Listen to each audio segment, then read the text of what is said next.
KM-81 হল তুরস্কের রাষ্ট্রীয় অস্ত্র প্রস্তুতকারক প্রতিষ্ঠান MKE কর্তৃক উন্নত একটি আধুনিক এবং নিজস্ব প্রযুক্তিতে তৈরি 81 মিলিমিটার মর্টার সিস্টেম। এটি মূলত পদাতিক বাহিনীকে আরও কার্যকর, দ্রুত ও নির্ভুল ফায়ার সহায়তা দেওয়ার জন্য ডিজাইন করা হয়েছে। এই মর্টারের সবচেয়ে গুরুত্বপূর্ণ দিক হল এর ইলেকট্রনিক ফায়ার কন্ট্রোল সিস্টেম। এতে একটি কম্পিউটার, GPS এবং ইনার্শিয়াল নেভিগেশন সিস্টেম INS সংযুক্ত থাকে, ফলে এটি স্বয়ংক্রিয়ভাবে মর্টারের অবস্থান নির্ধারণ করতে পারে, লক্ষ্যবস্তুর স্থানাঙ্ক গ্রহণ করে এবং বায়ুমণ্ডলীয় অবস্থা হিসাব করে নিক্ষেপণ কোণ ও বিস্ফোরকের পরিমাণ ঠিক করে। এর ফলে প্রথম রাউন্ড থেকেই টার্গেট ধ্বংস করার সম্ভাবনা অনেক বেড়ে যায়। সিস্টেমটির ওজন মাত্র 39 কেজি, যা 3 জনের একটি দল সহজেই বহন করতে পারে।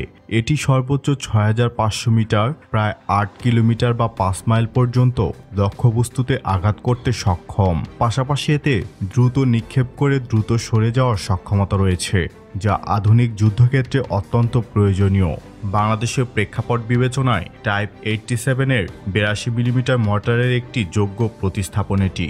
বাংলাদেশ সেনাবাহিনীতে বর্তমান চীনের নির্মিত টাইপ 87 82 মিলিমিটার মর্টার ব্যবহৃত হচ্ছে, তবে এটি একটি প্রথাগত মর্টার, যেখানে সব হিসাব নিকাশ ও মানচিত্র নির্ভর কাজ ম্যানুয়ালি করতে হয়। এর নিক্ষেপণ সীমা ও গতি KM-81 এর তুলনায় অনেক কম।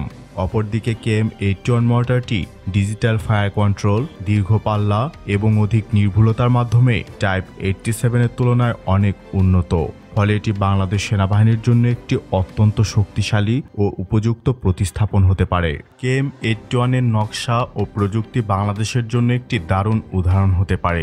81 মিলিমিটার মর্টার একটি পরিপক্ক ও সহজে ব্যবস্থাপনাযোগ্য ক্যালিবার, যা বাংলাদেশ সহজেই গ্রহণ করতে পারবে।